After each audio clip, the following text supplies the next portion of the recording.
2015년 3월 3일에 법안이 국회를 통과하자마자 많은 기자분들이 저희 집도 찾아오시고 학교로도 찾아오시고 제가 또 이미 예정되어 있는 그 국제회의가 있었습니다. 그 공항에까지 찾아오셔서 저한테 한 말씀만 해달라 이렇게 굉장히 요청을 많이 하셨습니다. 그런데 아니 3월 3일에는 공항에 오신 건 아니지만 어쨌든 3월 4일 날 해외 출국 일정도 있고 그 자료를 또 미리 읽어야 됐습니다. 읽어야 됐고 그리고 이제 그때까지 통과된 법에 대해서 아직 그 요약된 보도만 있고 정확한 내용도 알지 못한 상태여서 제가 답을 해드릴 수가 없었습니다. 그리고 이제 3월 4일 날 아시다시피 제가 출국을 해서 그 오스트리아의 비엔나에서 열린 회의에 출석했습니다. 다행히 회의가 이틀 일정인데 첫날 중요한 건 다 끝나고 그 다음날 일정은 제가 빠져도 될 것 같아서 그냥 바로 귀국을 했습니다. 해서 통과된 법을 입수해서 주말에 이제 검토를 하고요. 그리고 오늘처럼 여러분들의 질문이 예상되는 부분에 대해서 답변을 드리는 기회를 가지게 되었습니다. 다 아시다시피 원안에서 이제 일부 빠진 부분이 있습니다. 원안이란 건 제가 애초에 입법 예고했던 안입니다. 제가 애초에 입법 예고했던 안이 나중에 정부 제출될 때 조금 바뀌었고 또 정무위에서 법사위 나오면서 또 바뀌었고 이렇게 여러 차례 바뀌었습니다. 그래서 제가 원안이라고 하는 것은 제가 국민권익위원회 위원장 시절에 입법 예고했던 안을 기준으로 말씀드립니다. 그래서 원안에서 일부 후퇴한 부분은 사실 좀 아쉽게 생각을 합니다. 그래서 잘 아시는 것처럼 이해충돌 방지 규정은 빠져 있습니다. 당초 원안은 부정 청탁 금지, 금품 등 수수 금지, 이해충돌 방지 이렇게 세 가지 파트로 나눠져 있었습니다. 그 중에 이제 앞에 두 분야만 통과되고 이해충돌 방지 부분은 아직 통과되지 못하고 있습니다. 이 이해충돌 방지 조항에 대해서 굉장히 얘기가 많이 있었지만 이해충돌 방지 조항은 쉽게 생각하면요. 장관이 자기 자녀를 특채 고용한다거나 공공기관이 자신의 친척이 운영하는 회사에 특혜 공사 발주를 주는 등 그런 사익을 추구하는 걸 금지시킨다는 겁니다. 예를 들어 자기 형이 판사인데 그 동생이 그 방에서 그 형이 재판장인 방에서 변호사로서 또는 당사자로서 재판을 하게 되는 경우에 그걸 피하자. 이제 일단 재판에서는 다 피하는 절차가 있습니다. 그래서 그거를 행정에도 도입하자 이런 그런 이제 원리를 가지고 있습니다. 그리고 이제 또 공무원이 자기의 부모가 신청한 민원 서류를 직접 처리하게 한다든지 이런 걸 막자는 겁니다. 그래서 그럴 경우에 이제 다른 직원으로 하여금 대신 처리하게 한다든지 이런 이해 충돌이 있을 경우에 이걸 사전에 방지하는 그런 이제 장치를 마련해 주는 것입니다.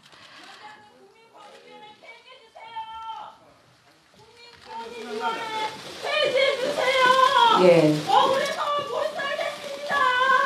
이 부분은 예.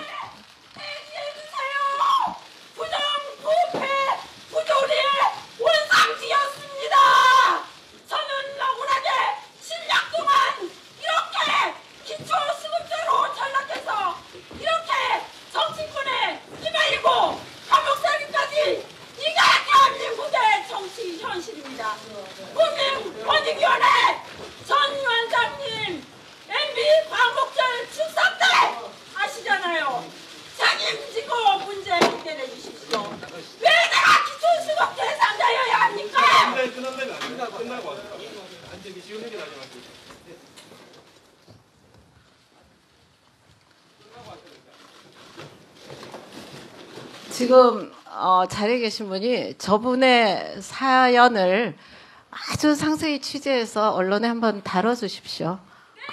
예, 그렇죠? 예, 예, 그렇게 해주길 제가 부탁드렸습니다. 네.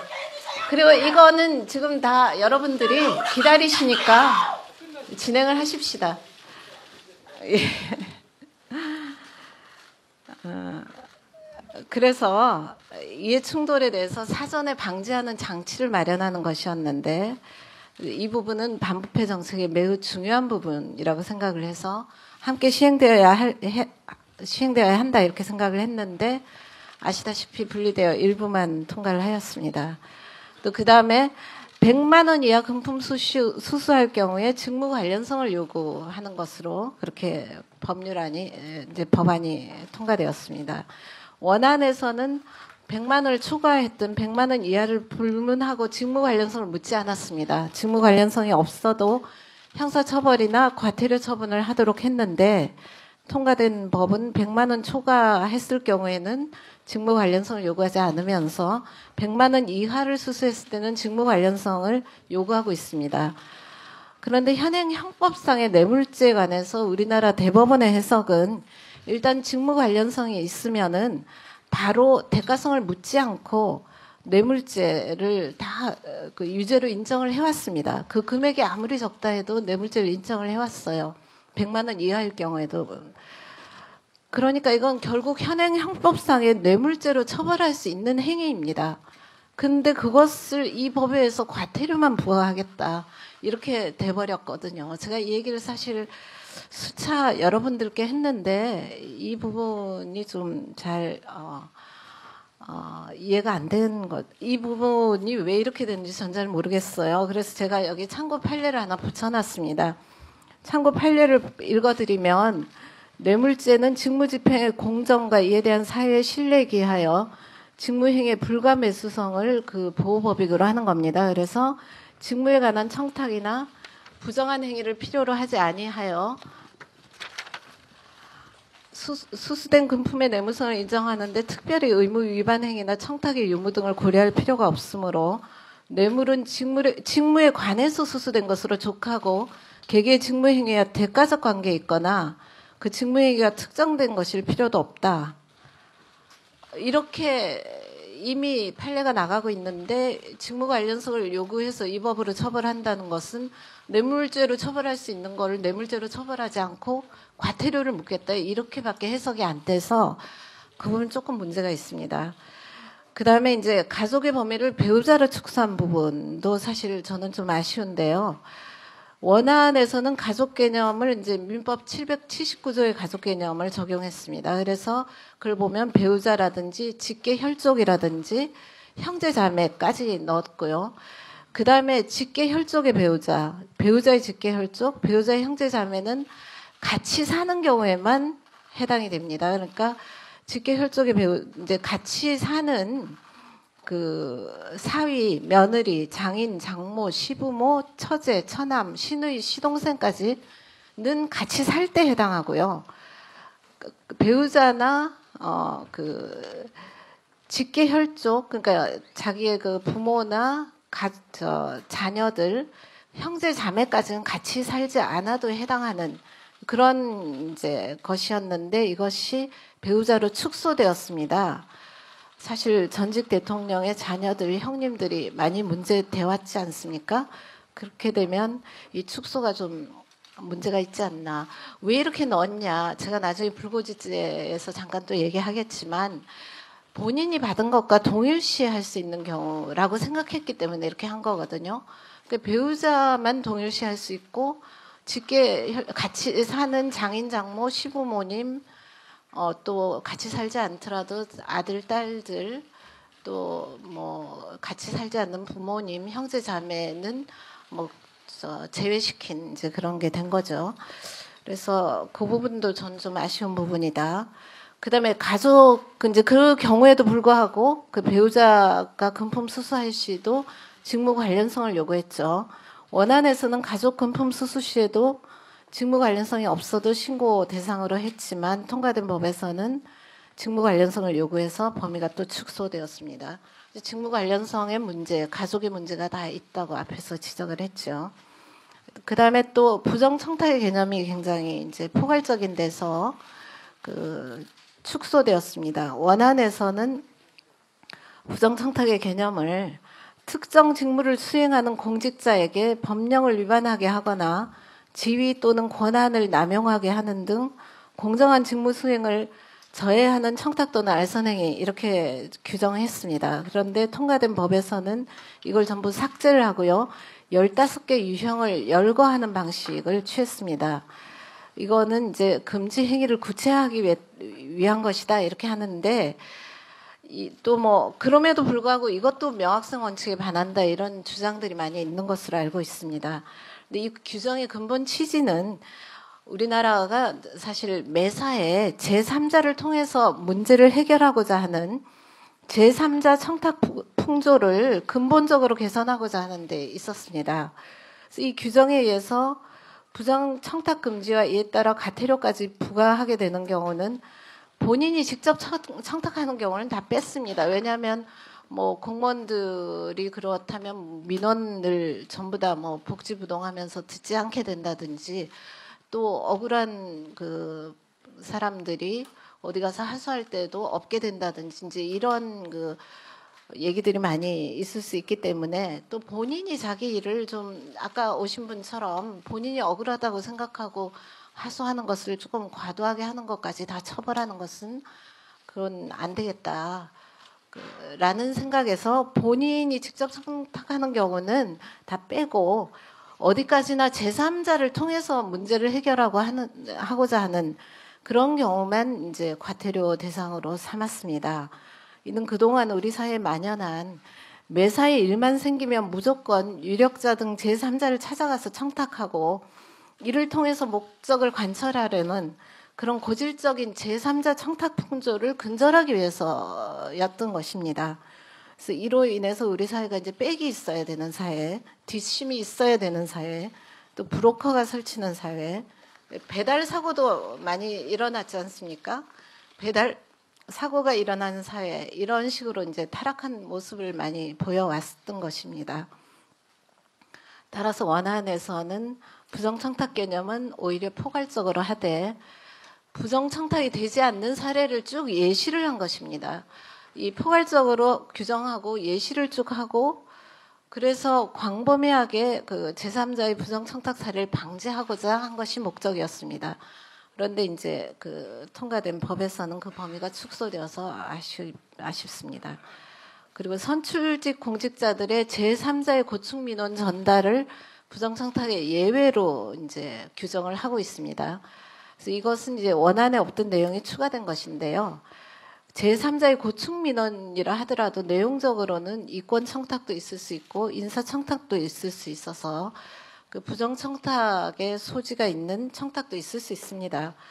그래서 이거는 자칫하면 국회의원 등 선출직 공무원들을 브로커처럼 활용할 수도 있는 그런 브로커 현상을 용인하는 결과를 초래할 수도 있습니다. 물론 이제 국회의원 분들이나 선출직 공무원들이 적절히 걸러 주시겠지만 이제 그런 그 문을 열어놓는 그런 결과가 되기 때문에 이런 걸 방지하기 위해서 이 법을 만든 취지에 비춰보면 조금 이제 그 본인들이 스스로 알아서 걸러 주신다는데 맡기는 그런 문제가 됩니다. 그래서 앞으로 해석상 돌파구가 필요한 부분입니다.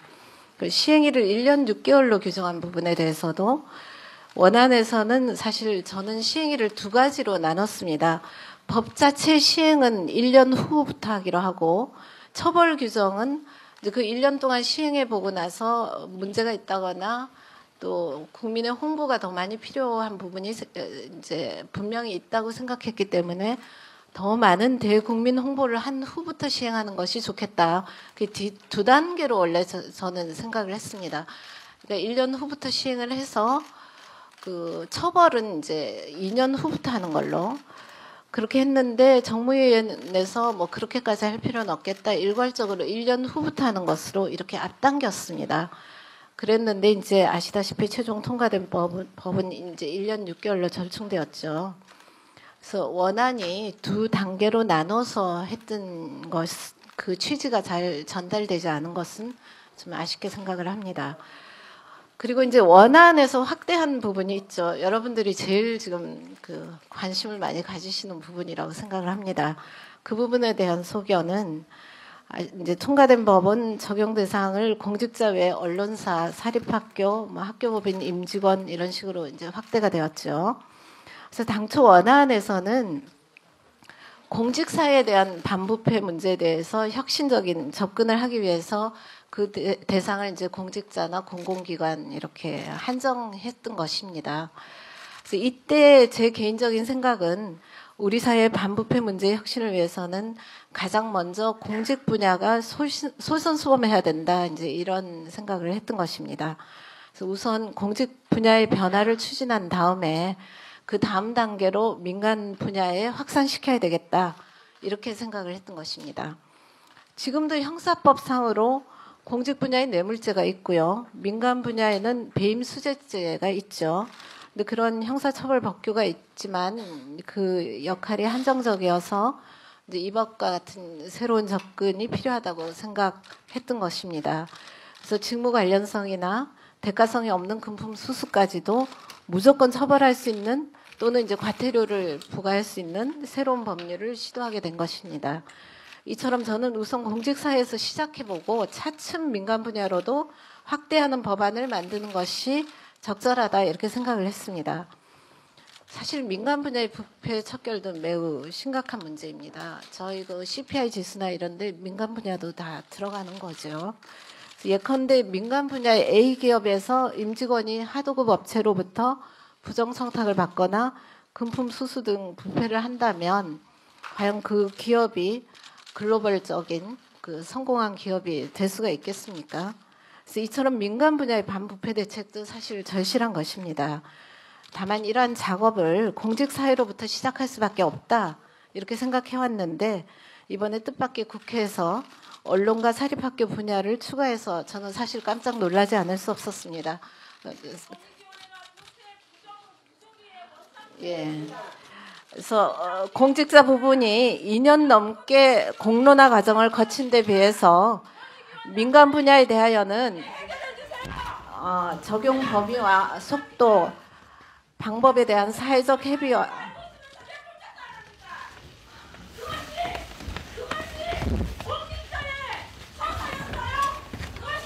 안 들리는 건 제 책임이 아니라고 생각하고 계속하겠습니다. 예.